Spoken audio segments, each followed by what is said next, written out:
a reverência que eu te peço agora é pelo Senhor, que quer falar contigo. Nós estamos aqui na região de Decápolis.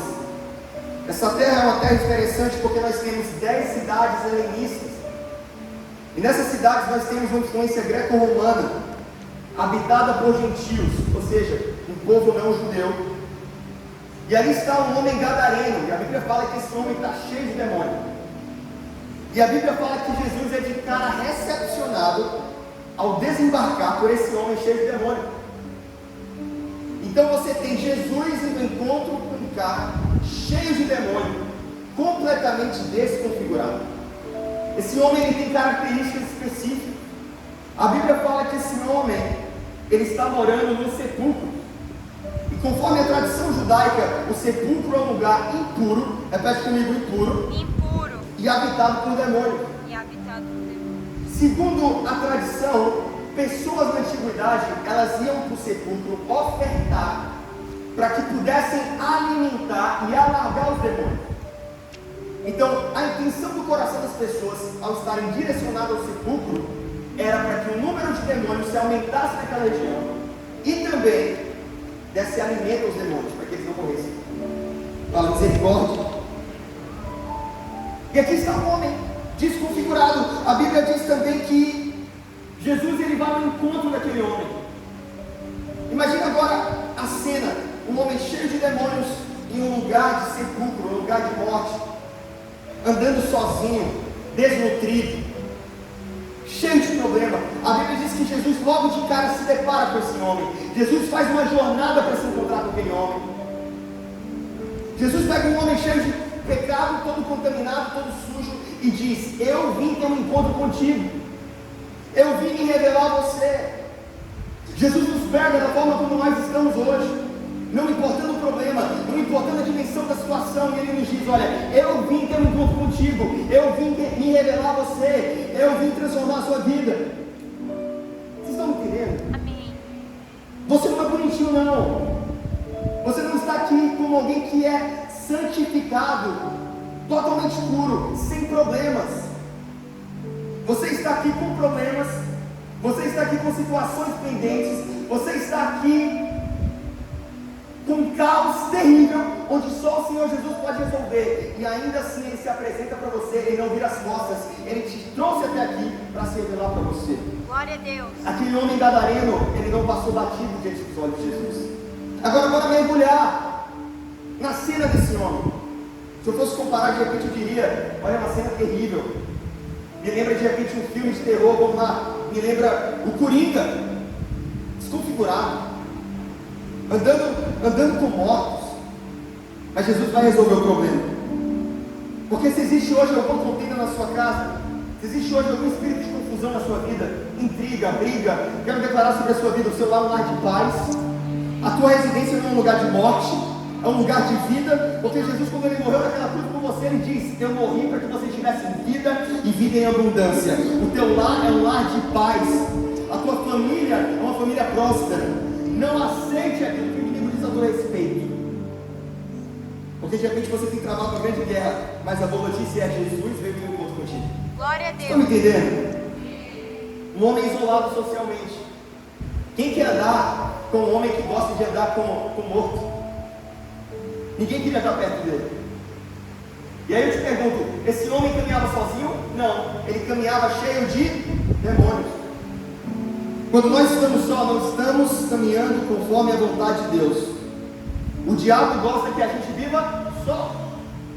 O isolamento te torna imaturo. A Bíblia diz que na multidão de conselhos há sabedoria. Provérbios 11, versículo 14. O isolamento te mantém enfermo e contaminado. A Bíblia diz em Tiago, capítulo 5, versículo 16, que nós precisamos confessar os nossos pecados uns aos outros. Aí eu te pergunto: como você quer ser curado? Como você quer ser sarado? Como você quer ser restaurado caminhando sozinho? Olha para a pessoa que está do teu lado e diz: eu conto contigo, eu conto com você para ser curado, eu conto para você para ser sarado, para ser transformado. Em Efésios capítulo 4, versículo 16, a Bíblia diz: do qual todo o corpo bem ajustado e ligado pelo auxílio de todas as juntas, segundo a justa operação de cada parte, faz o aumento do corpo para a sua edificação. O desejo de Deus, ao falar sobre a igreja, ao viver a igreja, ao estarmos em igreja, é que nós não caminhemos sozinhos, porque quando nós caminhamos sozinhos, de maneira isolada, nós estamos dando espaço para o inimigo. A gente não pode andar sozinho, não fomos feitos para andar sozinhos. A Bíblia diz que dia e noite aquele homem era atormentado, ele não dormia. Quantos aqui já passaram por uma crise de ansiedade, então uma insônia tão forte, que vocês passaram um dia sem dormir? Eu já passei alguns momentos do tipo. Terrível. Conforme a ciência, existem efeitos negativos logo de cara. Você diminui a tua tensão, você se mostra mais irritável, a tua ansiedade aumenta, existe uma alteração de humor, existe uma queda no teu desempenho profissional, nos teus estudos, o teu sistema imunológico fica logo de cara enfraquecido.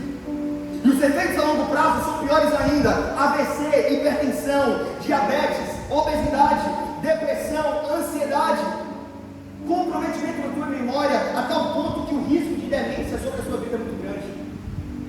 Uma pessoa que não dorme não tem paz. Mas eu quero declarar em nome de Jesus: se você tem tido a falta de sono, o Senhor há de restaurar o teu sono, a tua saúde, o Senhor há de restaurar a paz que excede todo entendimento humano a partir de hoje sobre a tua vida, sobre a tua casa. Nenhuma preocupação será maior do que a paz que excede todo entendimento invadindo o teu lar, porque o seu lar é um lar de paz. Na tua casa habita a presença do Espírito Santo. Mas o demônio quer que você fique vários dias sem dormir, que a tua saúde enfraqueça, que você não cuide do seu corpo. E aí como é que você fica sozinho, sem dormir, do jeito que o diabo gosta, sem conselho, sem recurso, isolado? E aí aquele homem praticava também a automutilação, vivia se cortando. Tamanho desgaste físico e emocional, a opressão que o cercava era tão grande que ele tinha que se cortar. Vocês não sabem, mas na nossa geração, o número de adolescentes que tem tentado suicídio é o maior de toda a história do nosso país. Pessoas com depressão, ansiedade, vivendo uma angústia tão forte no coração, com insônia, com cansaço. Quando a opressão chega na casa, só existe uma fórmula de nós rompermos com isso, através do sangue do Cordeiro de Deus, que foi derramado naquela cruz. Aleluia! Quando nós usufruímos dessa graça, quando essa graça invade o nosso ambiente, invade o nosso lar, aí sim nós experimentamos de uma paz. O nosso lar tem que ser um lar de paz. Sozinho, automutilação, vivendo em sepulcro. Aquele homem andava nu. E conforme os teólogos vão dizer, olha, ele andava nu, pois ele praticava imoralidade sexual. Quem aqui já assistiu aquela série na Netflix, Monstros? Alguém já viu essa série? A galera não assiste Netflix aqui? Glória a Deus! Sozinho? Amém, então também na Bíblia, né? Não assiste Netflix, mas é na Bíblia. Amém! Eu assisti as 3 temporadas. A primeira temporada vai falar sobre Jeffrey Dahmer, um dos maiores serial killers da história dos Estados Unidos. Ele praticava o canibalismo. A segunda temporada fala sobre o caso Menendez, os 2 irmãos que mataram seus pais. E a terceira temporada vai falar sobre o Ed Gein.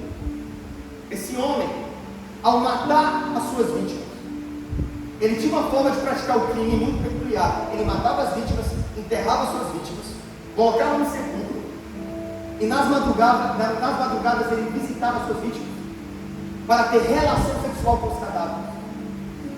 Nós estamos aqui diante de um homem gadareno, um homem que andava sozinho, que morava no sepulcro, um homem que não tinha paz, que passava noite e dia sem dormir, que andava nu para a prática de imoralidade sexual, que tudo nos leva a crer que ele praticava a necrofilia, ele tinha relação sexual com cadáveres.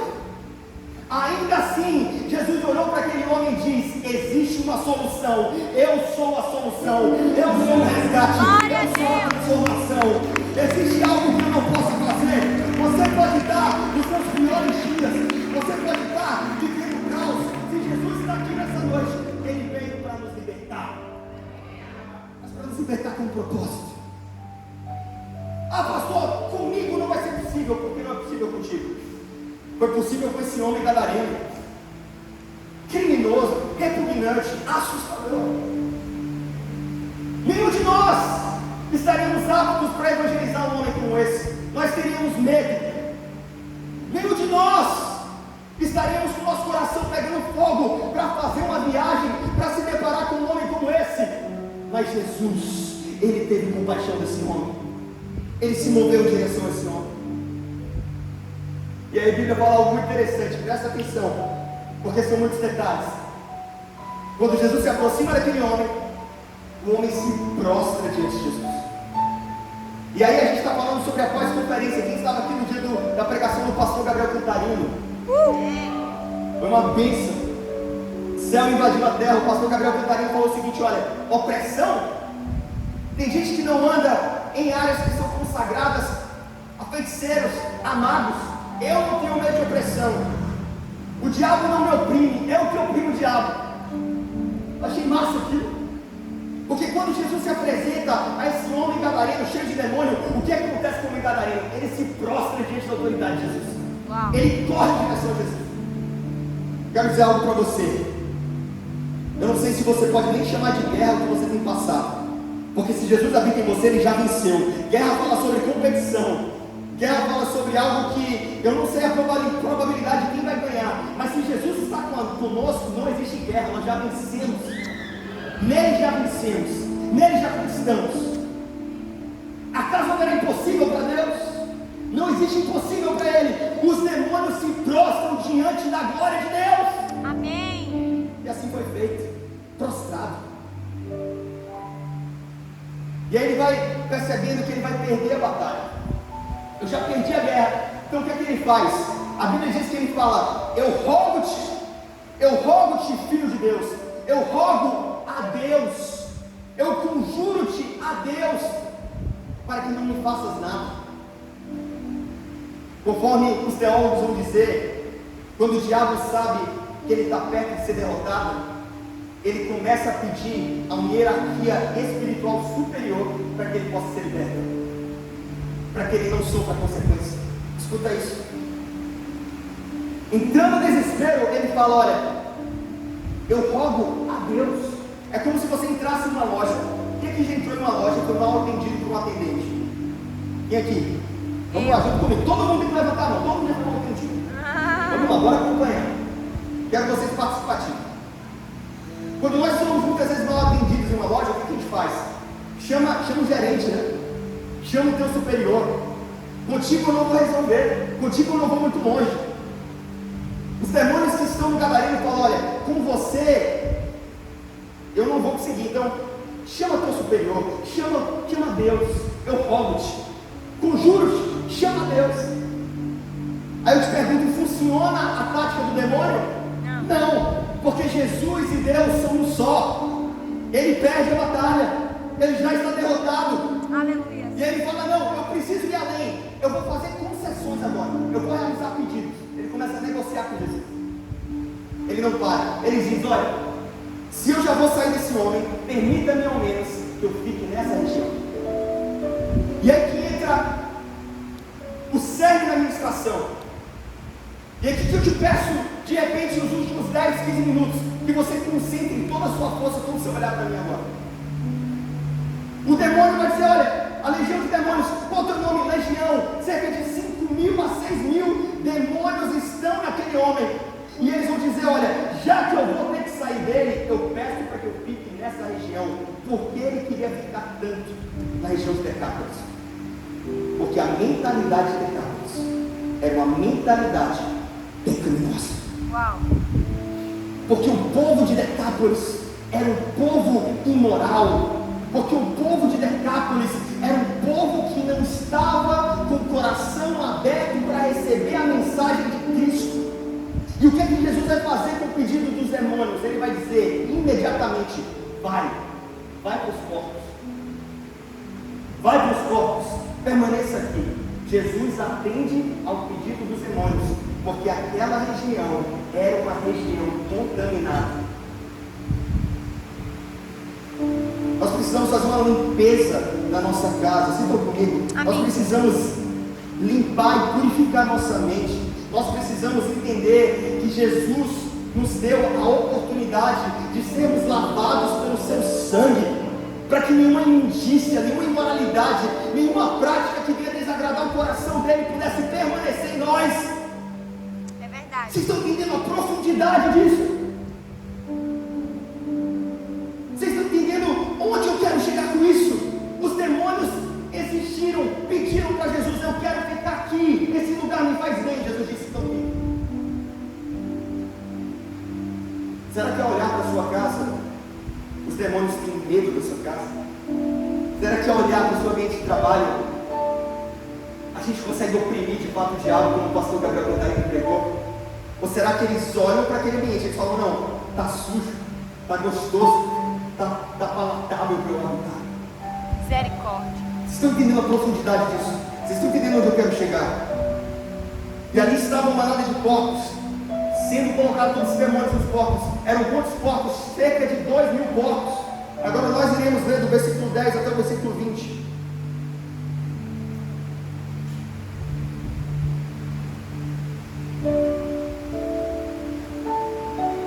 E pedia-lhe muito que não os enviasse para fora daquela terra. Estavam ali perto dos montes uma grande manada de porcos. Repete comigo: manada de porcos. Manada de porcos. Se alimentando. E todos os demônios lhe pediam, dizendo: manda-nos para aqueles porcos, para que possamos entrar neles. Imediatamente Jesus deu permissão.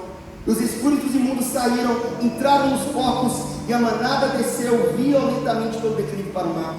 Eram cerca de 2.000, repete comigo: 2.000.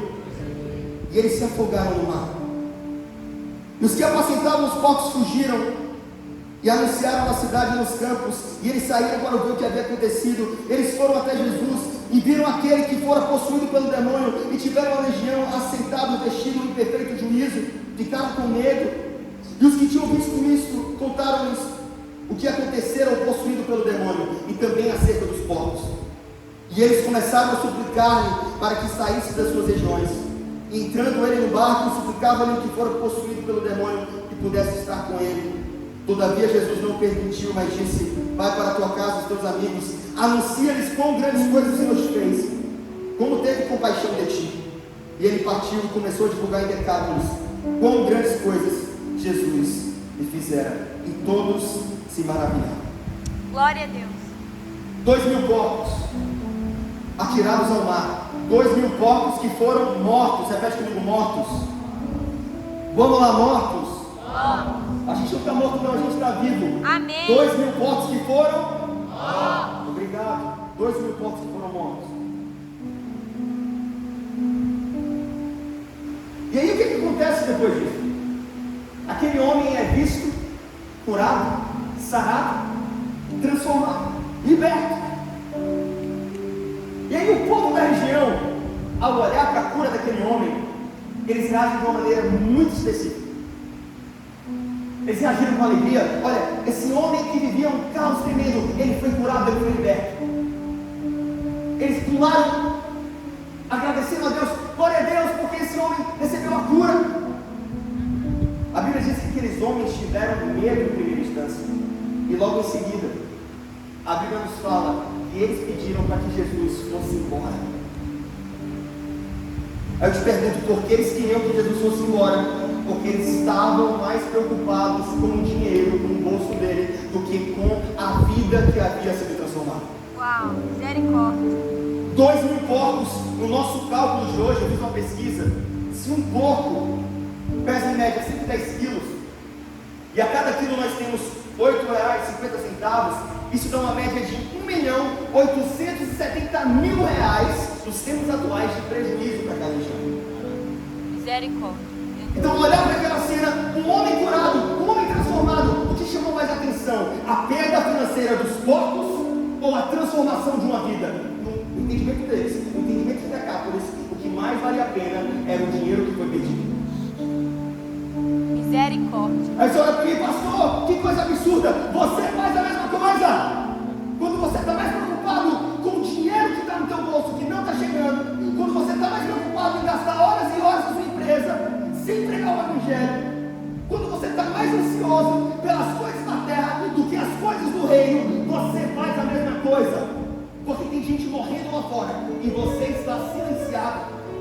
Você está muito preso a servir a Deus, buscando barganha, buscando uma troca. Deixa eu te falar uma coisa: Deus não te deve nada, Ele já te deu tudo. Quando Jesus morreu naquela cruz por você, Ele já te deu a vida, Ele te livrou da condenação, Ele te tirou da morte. Então para dessa historinha. Eu amo Jesus, eu sou apaixonado por Jesus. Você não sabe o quanto o pastor ama Jesus. Eu olhar para pessoas que estão ao seu redor, famintas, com fome e sede da esperança, você menospreza, porque você está mais preocupado com o teu saldo bancário, você está mais preocupado com os seus próprios prazeres. Precisamos romper hoje com essa mentalidade de Decápolis. Isso tem se aflorado cada vez mais. Decápolis, lugar obscuro, contaminado, sujo. E um homem que havia sido liberto, o que ele faz para Jesus? Olha, os demônios querem ficar em Decápolis, mas eu quero ir contigo. E Jesus fala para ele: olha, você não vai comigo não, você vai permanecer aqui. Prega para os teus amigos, prega para a tua família. Deixa eu te falar uma coisa: o Brasil é um celeiro de missões. Muita gente tem saído do Brasil, mas muita gente tem saído do Brasil não porque foi enviado, mas porque está fugindo. Vou repetir para que isso fique claro. Se a gente perguntar para a maioria dos jovens hoje no Brasil, se eles têm vontade de sair do Brasil e morar nos Estados Unidos, de maneira quase unânime, nós iremos ouvir um sim. Porque a mentalidade de Decápolis, paz de primeiro mundo, dinheiro no bolso, facilidade. Ah, mas se Deus não tiver isso para você, pouco importa o que Deus quer para mim. Eu já ouvi falar isso de boca de pessoas que frequentam a igreja desde criança, respondendo para mim: olha, mas a vontade de Deus? Como assim, pastor? A vontade de Deus é que eu perco dinheiro mesmo. A vontade de Deus é que não me falte nada, materialmente falando. Mentalidade de Decápolis, mentalidade de cidades helenistas, onde o prazer e a satisfação pessoal é muito além da vontade que Deus tem para estabelecer. Uau. Ah, pastor, pega leve hoje, pastor. Não tenho como pegar leve. Se a gente está falando sobre devoção, isso numa pós-conferência, eu tenho que falar a verdade. Porque na minha caixinha de perguntas, eu e minha esposa nessa semana, uma das principais perguntas que nós recebemos foi: por que o teu filho não nasce nos Estados Unidos? E aí eu entendo porque as pessoas me perguntam isso. Meus pais moram lá, existe facilidade da gente ter filho lá. E eu tenho uma resposta clara, objetiva, do porquê não. Porque Deus não nos direcionou em ponto final. O lugar das melhores oportunidades para o meu filho não é nos Estados Unidos, não é em Laos, não é em Níger, não é no Brasil, é no lugar onde ele tem para estabelecer. Se Deus falou Feira de Santana, vai ser em Feira de Santana que ele vai nascer, e ele será um grande homem de Deus, e deixará um legado na sua geração. Glória a Deus. Esse é o lugar que Deus escolheu, assim será. Se Deus nos enviar para Níger, para Laos, os países de Pior e DH, assim ele terá as melhores oportunidades em Cristo, porque a vontade de Deus é boa, perfeita e agradável. Por que pastor não nos Estados Unidos? Por que não? Deus não falou. Deus não falou. Vocês são sal e luz. Quantos sal e luz eu tenho aqui nessa vida? Amém. Está tendo crise no Brasil, está tendo problema no Brasil. Pessoas estão morrendo, pessoas estão se distanciando de Cristo. Cadê a luz para brilhar em Inglaterra? A convocação hoje é de um verdadeiro discípulo, porque Jesus, como aquele que era o Messias, ele não teria tempo hábil naquele momento de revelar quem ele era por um grande período, porque ele tinha outros compromissos. Se ele se revelasse naquele momento como Messias, o povo não iria entender. Então ele diz: olha, eu deixo um discípulo meu para que ele possa revelar a cultura do reino. Amém. A Bíblia diz que obras maiores nós iremos fazer no nome de Jesus. Quantos creem nisso? Amém. Deus te deixou aqui nesse tempo preparado para uma estação como essa, para que você possa implementar a cultura do reino e transformar a tua cidade. Aleluias.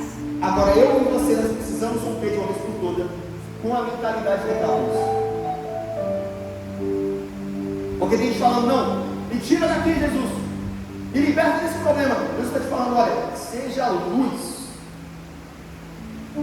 A gente vai esconder a nossa luz dentro de uma vasilha. Poxa, pastor, mas essa palavra não é legal. Eu não estou aqui para agradar ninguém. Deus me marcou com essa palavra no início da semana. E Ele falou comigo que vai ter gente que vai entender. Amém. E aqueles que entenderem, glória a Deus por isso. Aqueles que não entenderem, eu oro para que você entenda. Porque você vai morrer um dia. O que é que você vai levar nessa terra?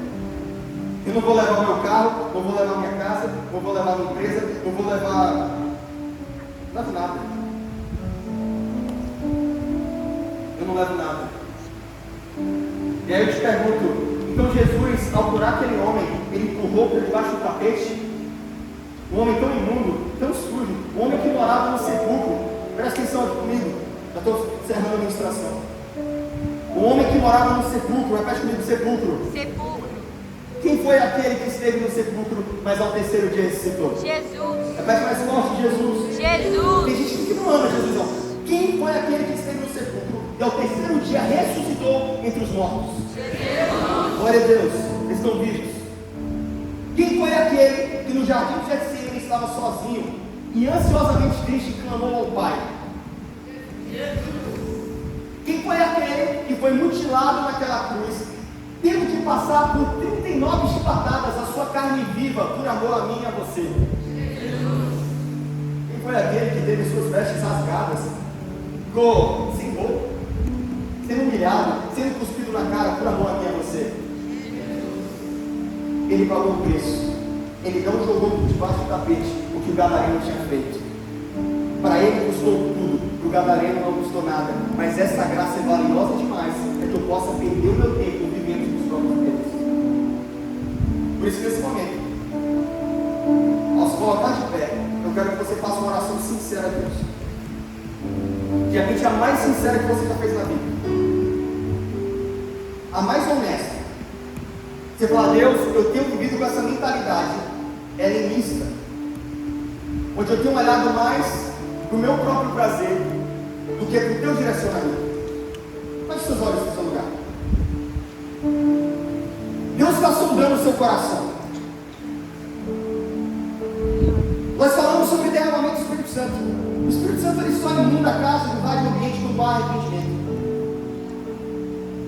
Eu sou esse homem gadareno hoje.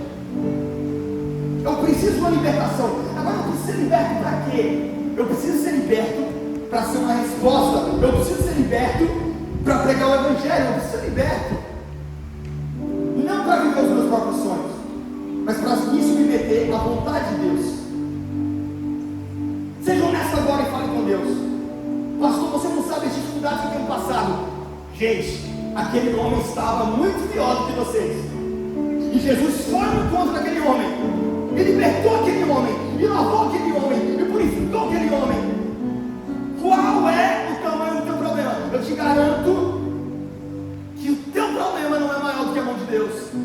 E que a tua mentalidade no lugar certo hoje vai purificar você, vai lavar você, vai te levar para o lugar onde Deus almeja te levar. Mas você precisa primeiro receber esse toque, essa transformação do céu. Espírito Santo de Deus, eu pergunto a Ti, Jesus, qual o problema desse povo? Qual o problema da amada igreja? Eu sei que Tu és maior do que qualquer problema. Eu sei que o Senhor opera e faz o impossível. Mas para a gente viver esse encontro, essa transformação, nós precisamos estar com o coração no lugar certo. Retira de nós, Jesus, esse pensamento egoísta, orgulhoso, vaidoso. Nos coloca no nosso coração esse anseio.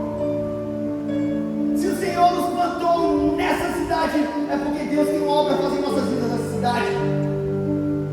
Se o Senhor escolheu a nossa família, é porque Deus tem algo a fazer em nossa família. Espírito Santo, libera a tua autoridade hoje, libera a tua graça hoje, libera o teu poder nessa noite. Porque nós estamos aqui entendendo que o Senhor veio ao nosso encontro e nós só sairemos daqui libertos para sermos uma resposta nesse tempo. Começa a purificar-nos agora, começa a nos lavar agora, começa a perdoar pecado agora. Vamos, o Espírito Santo só entra onde há arrependimento. Começa a perdoar pecado agora, Jesus. Nós nós te pedimos perdão, Jesus, porque nós não temos vivido essa devoção, nós não temos inclinado os nossos ouvidos para ouvir a sua voz, nós ainda estamos impregnados numa cultura onde tudo nos satisfaz, menos a tua glória e a tua presença. Se coloque de pé, nós iremos adorar a Deus, nós iremos louvar o Senhor. Aqueles que entenderem a preciosidade do ensinamento de Deus nessa noite.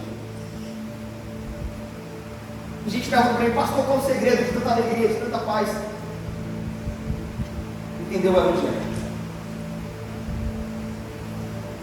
Por que você acha, pastor, que a maior parte da população não prospera, não avança? Porque não compreendeu o Evangelho. Quando a gente morre para si mesmo e vive Cristo, todas as coisas nos são acrescentadas. Com seus olhos fechados, em espírito de oração, tem gente distraída. Meu Deus do céu, como consegue se distrair? Depois de uma